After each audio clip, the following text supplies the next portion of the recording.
Friends, question number 5 पिछले video में अपन ने पूरा किया था दोस्तों। आज क्वेश्चन नंबर 6 शुरू करने जा रहे हैं। ठीक है दोस्तों, देखेंगे यहाँ पर 2014 1 जनवरी क्वेश्चन दिया हुआ है। 10,000 शुभम की बही का रोजनामचा लिखना है।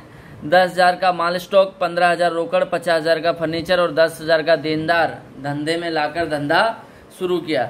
धंधे में कुछ भी लाया जाता है दोस्तों, धंधे में कुछ भी दोस्तों, धंधे में हम कुछ भी लाते हैं और उससे धंधा शुरू करते हैं तो वो धंधे के लिए पूंजी गिनी जाती है दोस्तों। तो धंधे में क्या क्या लाए हैं यहाँ पर देखेंगे दोस्तों। जो चीज नियम अपने अकाउंट के याद रखना, आए तो उधार और जाए तो जमा।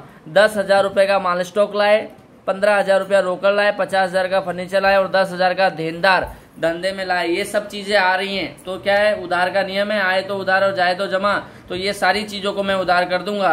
तो माल स्टॉक खाते उधार, रोकड़ खाते उधार, फर्नीचर खाते उधार, देनदार खाते उधार और पूंजी खाते का, ये सब चीजें हम धंधा शुरू करने के लिए ला रहे हैं दोस्तों। तो यहाँ पर मैंने लिखा माल स्टॉक खाते उधार 10,000 था, 10,000 रखा दोस्तों। दूसरा था रोकड़ खाते उधार 15,000 दोस्तों। आगे देखेंगे 50,000 का फर्नीचर लाए थे तो फर्नीचर खाते उधार और 10,000 का देनदार धंधे में लाए। तो यहाँ पर लिखा देनदार खाते उधार और ये सब चीज धंधा शुरू करने के लिए लाए। इसीलिए दोस्तों पूंजी खाते का इन सब कीमतों का टोटल मारा जो मैंने यहाँ पर लिखा, ये सब हमारी क्या है, पूंजी है दोस्तों। ठीक है, 10,000 का माल स्टॉक था तो माल स्टॉक खाते उधार 10,000, 15,000 रोकड़ था तो रोकड़ खाते उधार 15,000, 50,000 का फर्नीचर था तो फर्नीचर खाते उधार 50,000 और 10,000 देनदार था तो देनदार खाते उधार 10,000 दोस्तों। और टोटल पूंजी कितनी हो गई हमारी, पूंजी खाते का 40,000 दोस्तों। आगे की एंट्री को देखता हूं मैं। निजी मोटर कार 80,000 में बेचकर 50,000 रोकड़ धंधे में लाए।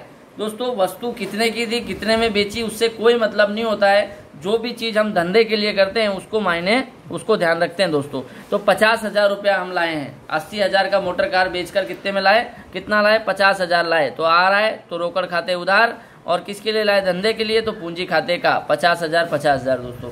आगे देखेंगे दोस्तों अगली एंट्री। घर खर्च के लिए 1,000 रुपए बैंक में से निकाले। घर खर्च के लिए 1,000 रुपए बैंक में से निकाले। तो बैंक में से निकाले तो हमारे पास कैश आए। मैं गया बैंक में से पैसा लेने दोस्तों, तो बैंक वाले ने मुझे पैसे दिए तो मेरे पास पैसे आए। तो पहली एंट्री होगी रोकड़ खाते उधार। ठीक है दोस्तों, सॉरी 13 तारीख की एंट्री को देखेंगे। घर खर्च के लिए लिए 1,000 रुपए बैंक में से। तो घर खर्च ये हमारा पर्सनल खर्च है और पर्सनल खर्च को दोस्तों हमने आहरण का नाम दिया हुआ है। आहरण यानी कि जो हमारे पर्सनल खर्च होते हैं उसको हम आहरण बोलते हैं। तो घर खर्च यानी क्या है, पर्सनल खर्च है तो लिखा आहरण खाते उधार और खर्च हमेशा उधार होता है इसलिए आहरण खाते उधार 1,000 और पैसे किसके पास से जा रहे हैं, बैंक के पास से जा रहे हैं तो बैंक खाते का। ठीक है दोस्तों 1,000। 15 तारीख की एंट्री को देखेंगे। एकाकी पेड़ी की मालिक का आयकर रिफंड 500 धंधे में बैंक खाते में भरा।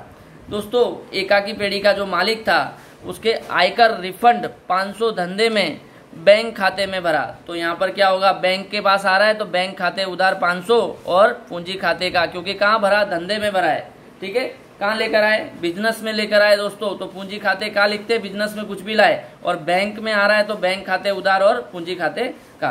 अगली एंट्री 20 तारीख की देखेंगे दोस्तों।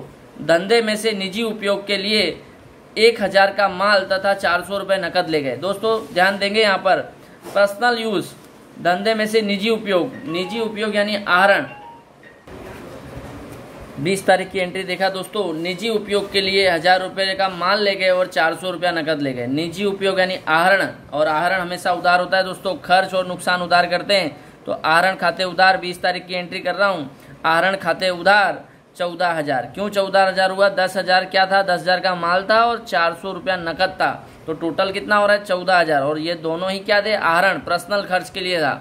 आहरण खाते धंधे में से निजी उपयोग के लिए 10,000 का माल, 4,000 का नकद धंधे में से ले गए। धंधे में से ले गए तो क्या है, आहरण है। तो आहरण खाते उधार यहाँ पर 14,000 हो गया दोस्तों। 10,000 रुपया क्या था, 10,000 का माल था और 4,000 नकद ले गए थे दोस्तों। तो यहाँ पर सबसे पहले पर्सनल यूज है तो आहरण खाते उधार 14,000। खरीद खाते का 10,000 था, जो माल खरीदा हुआ ले गए थे वो 10,000 का था और नकद ले गए थे 4,000, तो रोकड़ खाते का।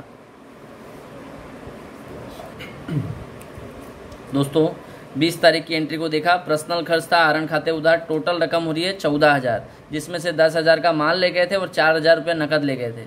आहरण खाते उधार 14,000, खरीद खाते का 10,000 और रोकड़ खाते का 4,000। दोस्तों 21 तारीख की एंट्री में देखते हैं, पुत्री की प्रवास की फीस 1,500 रुपये धंधे में से चुकाए। अब धंधे में से पुत्री की फीस चुकाई, ये भी दोस्तों क्या है, आहरण है, बराबर। पुत्री उसकी है, उसका खर्चा है, पर्सनल खर्च बोलेंगे, और पर्सनल खर्च को हमने क्या नाम दिया हुआ है, आहरण, बराबर। आहरण खाते उधार और इसमें रोकड़ जारी है तो रोकड़ खाते का 1,500।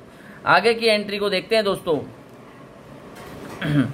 28 तारीख की एंट्री को देखते हैं, गंगा फर्नीचर मार्ट में से 2,000 का फर्नीचर घर के लिए खरीदा।